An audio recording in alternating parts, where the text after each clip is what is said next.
So if you are watching, listening, or somehow Absorbing. intoxicated with the This Is True Really mystique, Mystique, and this is really news. Yeah. Good one. those words don't fit together at all.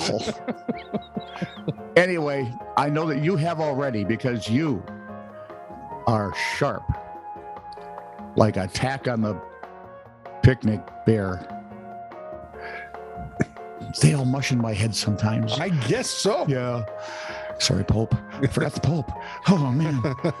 Anyway, I'm sure if you are a regular, you have already liked, subscribed, and or followed This Is True Really News. Would you please entice, without using reacher-like tactics, to please get other people to like, subscribe, and follow us too, please. And we thank you for your support. This is True, Really News with Scott Combs and Tony Vercanis. All the news you're about to hear is true, Really? as far as you know. A weather Oh, predict. that was about as cheesy as we can get. Oh, I can get cheesier, I think. Now, see, I was going to say, now it's going to be a challenge because now we'll both go, oh, I can do better than that. Yeah, I went for the whole Sure. children thing last time. You did. That's true. So How low will we go? We have there troubles. is start digging. Yeah. A weather predicting groundhog claiming to be a better prognosticator of spring than the revered Punxsutawney Phil failed to Oh. prognosticate this year. How come? Why for? Well, let me give them a little background. I mean, Oh, 'cause sorry. they might Which not- groundhog is this? Because I think every state has one. We'll get to them. Tradition holds that if a groundhog sees its shadow, we can expect 6 more weeks of winter, which And if he means doesn't something if see you a live in shadow? Minnesota. We'll have spring in 6 weeks. Yeah, or something. Do you notice that works out the same way either way? Freaking Yeah. stupid damn groundhog. Did you Come see on. what I think? Go you out on a said? limb there, dude, you little porcupine rascal. So if the groundhog doesn't see its shadow in early spring as predicted, Yes. Milltown Mel wasn't able to appear this year on account of being dead. Oh, I thought maybe it was a visa thing. Mel's wranglers let everyone know via Facebook that he had crossed over the Rainbow Bridge. Somebody had mentioned this to me. Did you hear the groundhog died? My first thought was, which one? Which one? They're vermin. There are lots of them. They went on to say a replacement would be found in time for next year. Millhouse Max, Mill City Max. Whatever. We have, don't we have Milltown Meltdown. Apple Valley Annie in Minnesota? Or we used to Do we really? at the Minnesota State Zoo. Let's just not, shall we? By the way, if you're coming to see the Minnesota State Zoo, screw the one in Apple Valley. Go to St. Paul. It's way more entertaining. Como Zoo is a lot more fun. No, I'm thinking. Oh, Capital. downtown. Yeah. Okay. Yeah. Never mind. In an auction in Chesapeake City, Maryland, that closed the early part of February, a white wooden toilet seat. See, this is proof we are not the brightest species. A white wooden toilet seat, got that in your head? Yeah. Pilfered, stolen, taken, swiped, absconded with from Adolf Hitler's retreat in the Bavarian Alps. So Sold people for- are taking all kinds of crap from. Well, I saw Band of Brothers. They were taking stuff. Yeah. Some of it was booze. Can't quite figure out who would sink to the toilet. Anyway, I got about $18,750. $18,750. The Sun reports that Ragnvald C. Borch, a U.S. soldier who spoke German and French, was one of the first to arrive at the Berghof. His senior officers told him to, quote, get what you want from the damaged property. I've heard that from too many different places to think that didn't happen. Oh, yeah. So our young Mr. Borch, who spoke German and French, grabbed a toilet seat and shipped it home to New Jersey.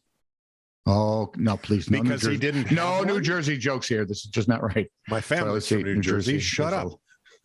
Explains a lot. Anyway, when he got home, he proudly displayed it in his basement.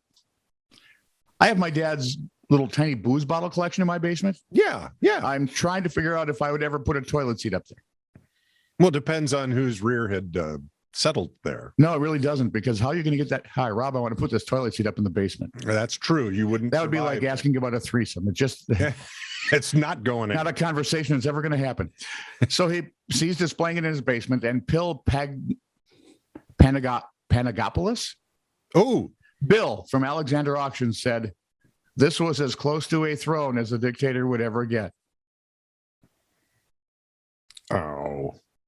Porsche's son put the trophy up for auction. The buyer was graciously not identified. Thank goodness. Have a seat, sir. So are you ready? This is fascinating. Over a balmy winter weekend in South Miami-Dade, Florida, a young boy and his grandfather set out to fish along a canal. To be clear, they were magnet fishing. It's kind of like those guys on the beach with metal detectors, but in a pond, stream, lake, river. You get the point. Right, so. The intrepid duo went out with magnetic rods after viewing a YouTube video on it, decided to drop lines in the C-102 canal. Ah, the C-102. Such romantic memories. I remember those days. Due to an unusual find, the pair have become a bit of a local interest, especially to the local Leos or law enforcement. See, Cops. while fishing, they ended up with 2 pounds of scrap metal and 40 pounds of gun. A Barrett. Well, there are some folks who would consider that scrap metal too. So A Barrett 50 caliber rifle, 50 cal rifle. like the sniper variety, Yeah. and another Barrett 50 cal on the very next cast. So my guess is people who, shall we say, hunt for a living. Chucked them in there. Apparently, they were both doing jobs early on. They I cleaned bet one of them was Tony Soprano. probably they cleaned the rifles a bit, only to find the serial numbers have been ground off the lower receivers, No, that's not suspicious. which is when they called the cops. Guns are currently being processed at a local forensics lab. Woohoo! Why do I want to watch Interview with a Hitman now? I can't explain it. If you've never seen that movie, by the way, it's not great acting, but it's a great story. Now, where was I? Russian biologist Vera Emelianenko. Vera. Yeah. Russian biologist Vera E. stumbled across a strange phenomenon in the snow along the White Sea coast. Now, we're talking Russian Arctic here, right? Yeah. In December, bright blue glowing spots were embedded in the snow. And her feet would leave streaks of blue as she walked. Okay. The biologist collected a sample, examined it under a microscope, where she found tiny aquatic crustaceans called copepods. I was thinking lichens because there are certain lichens that glow. So, okay. You mean like werewolves? They're spelled differently, dear. You are so cute. I can't see how you spell them when you say them. Bozo. Nice orange hair. Just a general knowledge of the world is enough to know they're spelled differently. No. Look at who I'm talking to. What are you thinking, for God's sake? The creatures normally live up to 100 meters deep in the ocean, but an expert at the Academy of Science in Moscow thinks, thank you, Captain Obvious, they might have been caught in a powerful current that swept them ashore and into the snow. Really? That's what he thinks. The other theory is they got tired of being, deep in the ocean and just walked on shore. Yeah, there is that. However, no little bags were found containing crustacean clothing. This is true, really news. Send email to TiTR@netradio.network.